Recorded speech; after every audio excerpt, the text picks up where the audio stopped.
This is Dr. Rob Harter with the Nonprofit Leadership Podcast, Making Your World Better. What does it take to be an effective nonprofit leader today? What are the biggest challenges? What are the biggest obstacles? How should nonprofits fundraise in an economy that is constantly changing? All of these reasons combined led me to start this show. And it's my hope that through this series, people can learn not only what it takes to be an effective nonprofit organization, but to hear from effective leaders who are successfully making a positive impact in their communities. We hope you enjoy the show, as together we hear how they are making their world better. Welcome to the Nonprofit Leadership Podcast. I'm your host, Rob Harter. Thanks so much for joining us today.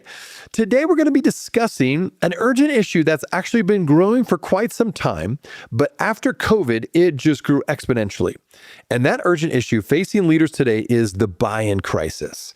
This is the crisis that impacts us in so many different ways, and there's a lot of different things that are causing this to happen and be even more of an urgent issue. It's generational shifts, it's evolving employee expectations, certainly economic disruptions that are going on right now. All of these things combined are really making it harder for teams to get engaged and staff members to stay engaged with their business or their nonprofit organization.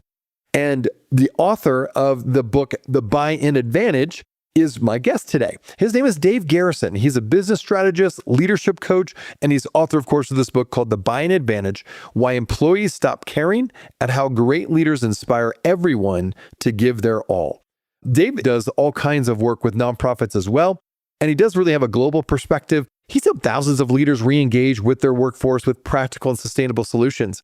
He's a big believer in building trust and ownership and high performance.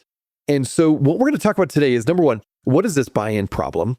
Do you have it in your nonprofit organization? And if you do, how do you resolve it? How do you turn it into something perhaps that can be turned around for growth and innovation for your nonprofit? It's a really fascinating conversation. And as always, love having you tuning in. Thanks for being here. Now on to the show.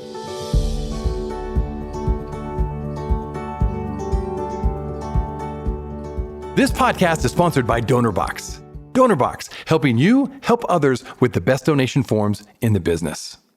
Well, welcome to the Nonprofit Leadership Podcast. I've got Dave Garrison with us. Dave, thanks for taking time out to be on the show today.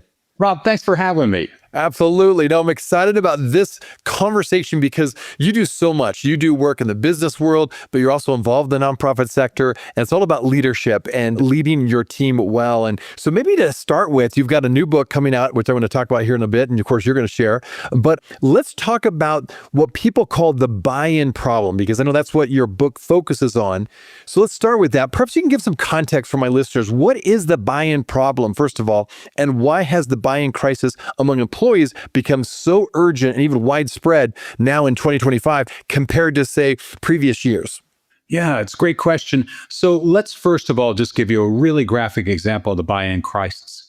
In the town you live in, we have a high school stadium where Friday night lights light up and the parents show up and everybody's engaged. They bring their heart, their soul, their guts, their glory. They bring everything to the stands at the Friday night Park City High School minors games. Monday morning, go to work, all that stays in the parking lots. And we just say, what would you like me to do? And I like it here. And hey, let's have a coffee together. And it's like, what happened to the passion? What happened to the full person?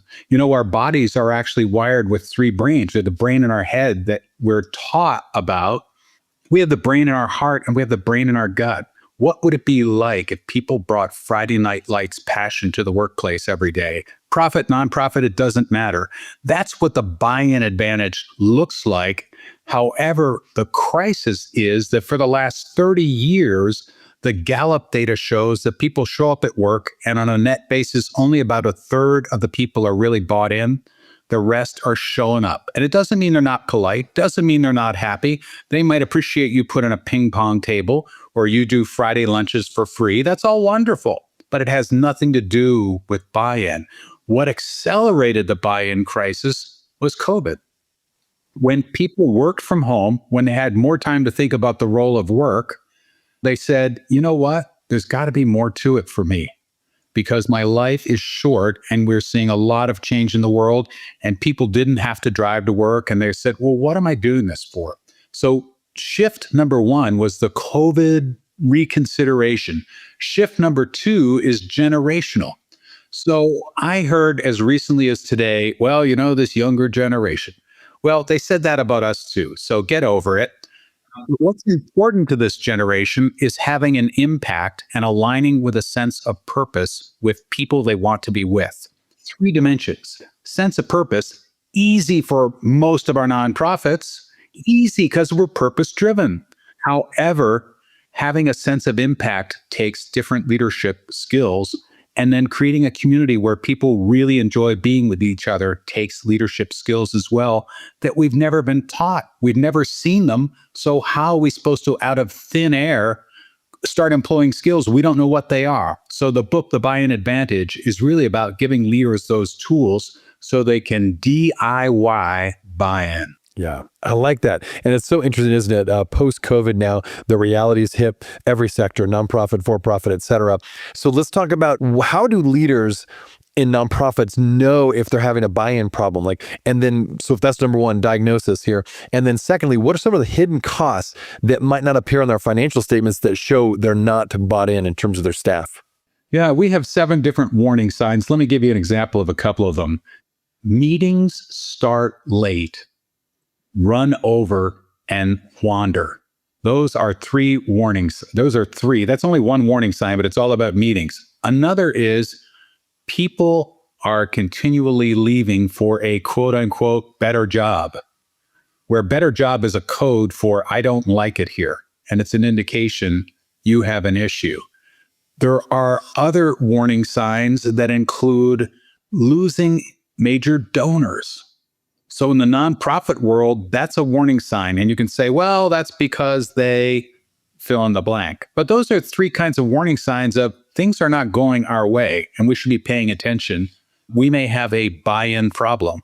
And one of the things we would do is recommend that listeners use this checklist of, we have an assessment tool that'll be both online and in the book, and use that tool and ask their team to fill it out so you can get a common view of what's really going on. Because my view as a leader is very different than the people that work with me. Got it. Love that. Okay. Super helpful. And we'll make sure we put that in the show notes as well. Okay. So in what ways have generational shifts, maybe evolving employee expectations? Obviously, there's major economic disruptions recently. How have all those combined to make employee engagement more challenging than ever from your experience? Employees are more aware of what it is they want, and they're more willing to make changes for less money. And what I mean by that, if somebody is really bought in, the data shows that it takes about a 30% pay raise for them to leave.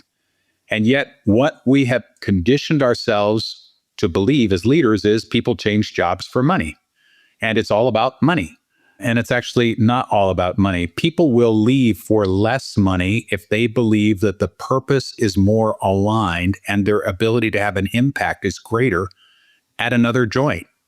Or they have more freedom in how the work gets done, which means they can set their schedule. One nonprofit leader complained to me, this employee doesn't want to start work till 9 o'clock. And I talked to, our office opens at 8. And I talked to the employee and I said, hey, here's what your leader said. What's up with that? And she said, I drop my kids off at daycare. That's number 1 for me. So if they don't like it, I'll go somewhere else. So the question is, how do you provide flexibility at work, still get work done? How do you set up an environment where people can have an impact without bringing the business to a halt, without making it a chaotic situation? And how do you take advantage of your purpose in motivating people? Oh, I like that. That's good. Well, I know in your book, you're going to be talking about this in terms of kind of diagnosing your particular organization, whether it be a business or a nonprofit. It seems like there are sometimes systemic issues that are built into an organization that may be causing some of this. So that's my next question. Are there other systemic factors perhaps that could be causing even the most successful leaders and the most successful nonprofits to still struggle with their staff buy-in today? What have you found in that one? Yeah, systemic issues are, for example, not really having a clear process for identifying how we want employees to match our purpose and values as opposed to match our skill set. So we'll do a lot of interviewing for skill set.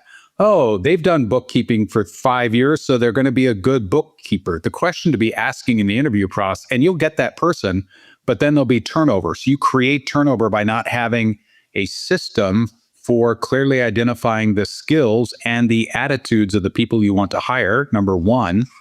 And that is a part and parcel of not having a process for asking behavioral-based questions. Hey, here's how we're changing the world in our nonprofit. How do you see yourself in it? What does this mean to you? Or here are some of our values. Can you tell me about a time when you were challenged employing that value, or tell me how you live that value in your life? So let's interview people for alignment with our purpose and values and let the resume speak to do they have the skills or not. That's important, but it's not important in terms of predicting who's going to stay. And so the cost of having to re-interview and retrain is not just the hours involved, it's the drag on the organization because people have better things to do. Definitely. Well, one of the things I like about your approach is you're going to really put some measurement data or measurable data, I should say, into this book. So maybe you could share a little bit about that. What are some of the financial and organizational impacts of high turnover, missed targets perhaps, poor performance, because of at the root, it's really disengagement? Could you give us some measurable data that really, again, nonprofit leaders and board members for that matter could really measure to say, hey, there's something off and it may go right back to disengagement? It's like a trick question because unfortunately, most of us don't ask about that data, nor are we that aware of the data because it doesn't always show up in the P&L as cost of low buy-in. It never shows up as a line and you don't see it on the balance sheet. What you see is our contributions were down. The store that we've set up as a charity is not making as much money or had less traffic. That we see. So I think if I was a board member or an executive, I would want to take a look at turnover trends. I would take a look at sick days. I would take a look at things like employees showing up late for work or having long lunches. And as importantly, I would look at qualitative data, which is what is the experience of the employees. So I would ask people questions like, hey, and I'm assuming a trusting environment, but I would say, hey, I'm really curious. It's after church and you're going to the coffee after church and somebody says, hey, what's it like there? What is it you're going to tell them to describe what it's like here? And what do you think would keep people here? What kind of people do you think would be attracted to our place? And you're going to learn a ton about your organization and your opportunities. I like that. That's a great one. That's a good opportunity. So I challenge my listeners to, look for those opportunities right in their own organization, particularly if you're a board member listening. I think that's a good way to go about it. Okay, so when it comes to solutions now, there's certainly typical and traditional solutions such as more benefits, perks, other incentives that people often give to their employees to keep them. You're finding that they're no longer effective or not as effective as they used to be in creating genuine employee engagement. So what would you recommend if you can't pull those levers? What are the other things that work better? Yeah, if we go back to it's not about money, let me tell you a quick story from a for-profit company, but I think the same is true regardless of sector. They did a survey of employees who left, and they said, you can only choose one reason. Here are 100 reasons. And my boss's poor communications was tied with wages on why they left. And then they went back to their bosses and they said, bosses, can you tell us why you think this person left? 100% of the bosses said wages. And so we don't know what employees are experiencing. And the story we make up is it's about money. It's about the ping pong table. It's about the Friday lunches. And it's not. And it's not that money is not important. It's not that Friday lunches aren't appreciated. They are, but that's not what buy-in is about. Buy-in is about the ways as a leader that you allow people to share and apply their unique experiences and insights. I'm a pilot, and one of the things I learned as a pilot is you have a 6, and the 6 is what you can't see. And my 6 is different than your 6. And so, Rob, together, we can see things more clearly than either one of us alone. And in the book, we talk about this concept that all of us are smarter than any of us. And if you believe that, then the question is, what systems can I employ to capture all the best thinking without bringing the business to a grinding halt or saying, this is just we're going to vote for for the ideal most of us agree with, which is, interesting, but that's bringing us to the lowest common denominator. It's not about consensus. It's about getting the best thinking using really tight criteria. We talk in the book, The Buy-in Advantage, about drama-free problem solving. Drama-free problem solving. And that requires a leader to be really clear on what the desired outcome is. What is it that we want to experience as a result of whatever decision we make? And then talk to the team about what's the problem getting in our way of that, which is different than the leader saying, I think I have a solution. If you start with your solution, you're cutting my experience out of it totally. And the organization is blinded by your six. Different than that is, I've given this some thought, and here's some criteria. Here's the checklist in my head for what great looks like. I'm curious to know what you think it is. And I'll give you a real world example of this. A very, very talented CEO is referenced in the book, came back from a board meeting into an executive team breakout. And we're sitting at a 5-star hotel, ironically in Park City, Utah. And he says, hey, before we get started, I'm thinking about adding somebody to the senior team. And I looked at the faces of the other members sitting in the room, and they were all sort of, what do you mean? It's like when you bring a new kid home from the hospital and the older kids say, what's this all about? At first it was exciting, and now it's like, what are you doing? And so I said, do you have somebody in mind? And he said, yes, I do. And I said, before you tell us, have you given this a lot of thought? And this leader is very thoughtful. I knew the answer would be yes, and it was. He'd given it a lot of thought. And I said, I'm really curious to know, not who the person is, what did you consider?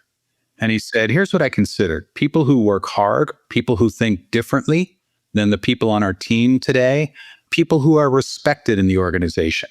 And I said, awesome. And I said to the team, okay, if our desired outcome was to add one person to the team, take a minute and consider on your own what other things would be on your checklist of selecting that right person. And they quietly wrote down their own ideas, and then I had them shout them out. And we came up with about 8 criteria. And then I said, okay, given these 8 criteria, start giving me names. And they gave me about 10 names. So I looked back at the CEO and I said, okay, do you want to tell us who you had in mind?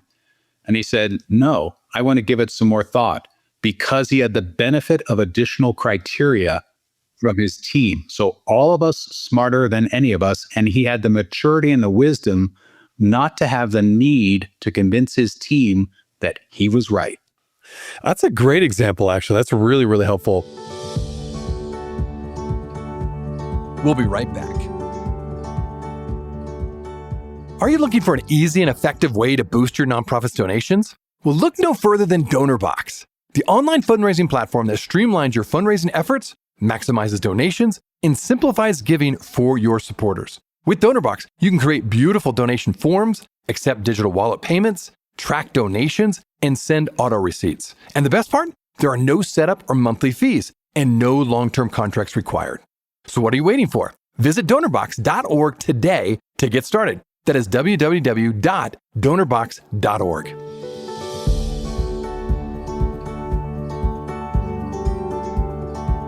Okay, so maybe this is to build off of that. Say you're a board member and maybe there's trouble on a nonprofit team.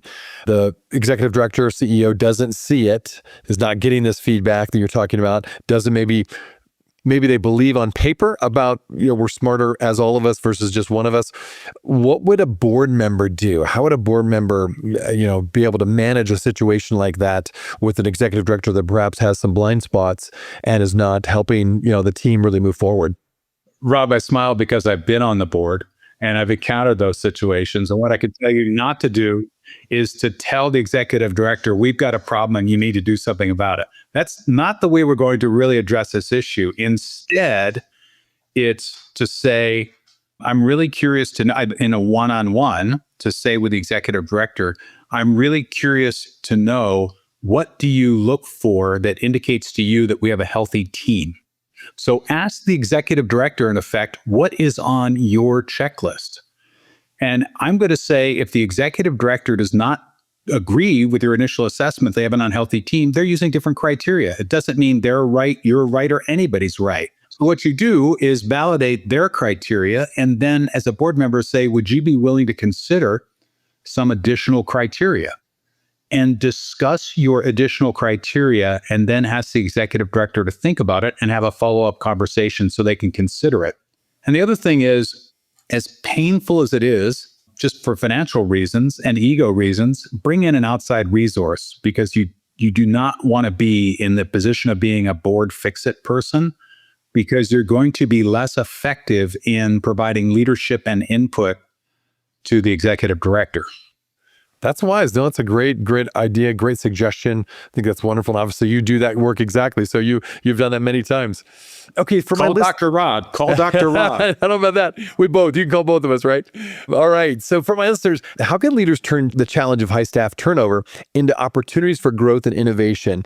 What I'm looking at here is like you can see something that could be really difficult. Maybe the executive director finally realizes, wow, we have a lot of turnover. This is not good. But maybe you could turn that into an opportunity for growth and further innovation than to reestablish, in a sense, the organization or the business for that matter. How would a leader do that? I would think about it this way. One is accept the fact that it's not necessarily money. The odds are it is not money. And then accept the fact you do not have the answers, and it's not up to you, executive director, to come up with the solutions. So if we can get past those points, which are sometimes hard because of ego, and I have the most experience here and I know more than any of my team members here, then I think it's a matter of using the process of saying, look, to your team, the costs of turnover to us are enormous. It's stressing all of us. So I'm curious to know, if we were to create a dream world where our turnover fell in half, what problems would we be overcoming? What is causing the turnover in your mind? Giving them a day or two to think about it, then come together and just list out all the problems that people come up with, and then ask them to prioritize. If there were one problem we could address that would make the biggest difference, what is that problem? And then go to town, creating criteria, coming up with solutions, and using the drama-free problem-solving system in the book. You can DIY it. I'd also, I'd have the team members do the assessment that's in the book and collectively identify, here are our issues. Because it's not about pay. It's not about anybody's ill intent. It's not a good organization, but people have expectations from the experience of the organization that are not being met. But what are they? We don't know, but we can find out. Love that. No, that's great. Excellent. And maybe you've already kind of done a little bit of this, but could you give us another example of a leader or an organization for that matter that has really successfully turned around their staff engagement issues using the principles that you put out in your book? Yes, there's a company that, this is in a for-profit segment, but the concept is absolutely dead on. He approached me, he's a really experienced leader, and he said, look, I am being asked to make a significant increase in my profits. And I've looked in every corner, I've cut every expense. There's nothing else I can do. What do you got for me? And I said, what's your turnover rate? And he said it was something like 50 or 60% a year. And I said, let's cut that turnover rate in half using tools that we talk about in the book. And in his case, it was basically using this tool of discovery sessions where we asked the people doing the work, how could we do this more simply? How could we do it better? How could we do it more easily? What's getting in our way? And ask the people doing the work what their opinion is and ask them to be responsible for making the changes. Different than, hey, you give me your ideas, I'll consider them, I'll evaluate them, and I'll implement them. This is not what this process is. It is, I trust you, I trust your experience, I trust your wisdom, because everybody has experience to offer. Whether or not they know anything about your nonprofit, they've got life experience, which is valuable. So ask people how we could do it better. In Japan, after the first week on the job, the Japanese companies will ask the new employee, what can we do better? Oh, that's interesting. Okay. After a week. You don't have to wait 5 years to be an experienced person or have a title or be the director of philanthropy or anything else. You can be there a week and you see stuff. So how do we tap into that?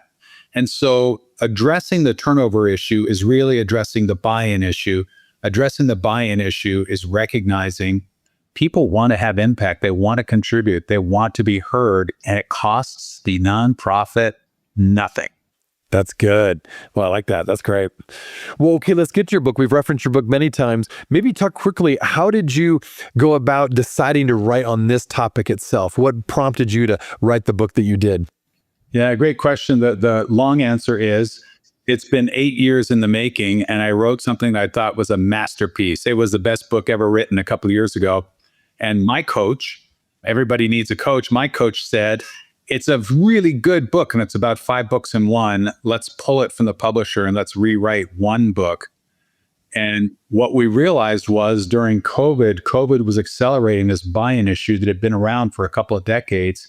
And I had met a lot of leaders on the journey who were doing things to address buy-in, and those are the stories we put together and the principles. And so what I really wanted was a DIY manual that was timeless. It's not about COVID. It's about leaders' journey to generate buy-in, to create game-changing results. And so I really wanted a how-to manual. And so I was really fortunate to be connected to amazing editors, a great publishing, great distribution company, and it is now going to see the light of day in June of this year and be an audio book and also in the Kindle edition. And so I'm excited for people to get it, read it, but most importantly, put it to work. It's not about selling books. It's about changing the world. And that is a true statement. I love that. I love that. That resonates with this podcast. Our goal is to, inspire others to make the world better, wherever world they're serving. Love that. When you did your research, what was the biggest surprise as you put together this book? I think a surprise was that there are about a quarter of the leaders I would talk to who get this intuitively. And the others, about a third of the others were on the fence. Yeah, maybe I'll try it. And a third were nope. My job is to tell them the answers. They come to me with a problem. I tell them what the answer is. That's the way it works around here. It's worked fine for us for all this time, and it's still going to work. And there were probably a third of the leaders we talked to in successful organizations who said, no, thank you, not for me, I've got this. And when we hear the words, I've got this, we run, because it tells us they're not interested in tapping into the genius of others, and they do not believe that all of us are smarter than any of us. So the journey was, let's do a DIY manual. Oh, that's good. Well, that's excellent. Well, again, how can people connect with you if they'd like to connect with you and or get the book? You already mentioned that you've got it in many places, but how best can they? Is there a website, perhaps, link that you want to give?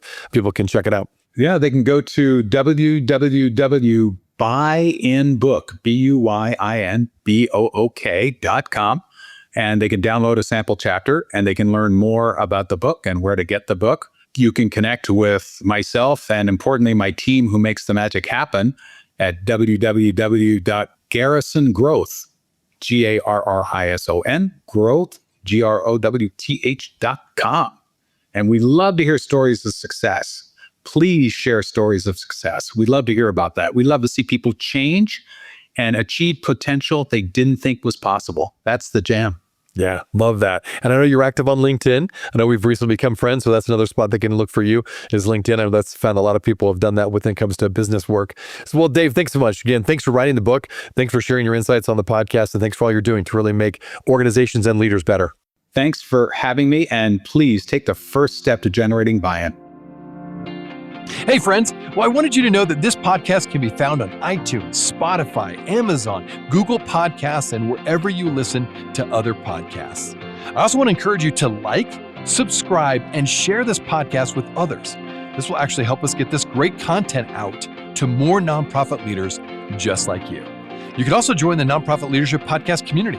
Find other resources and interviews of past guests all on my website, nonprofitleadershippodcast.org. Well, thanks again for listening, and until next time, keep making your world better.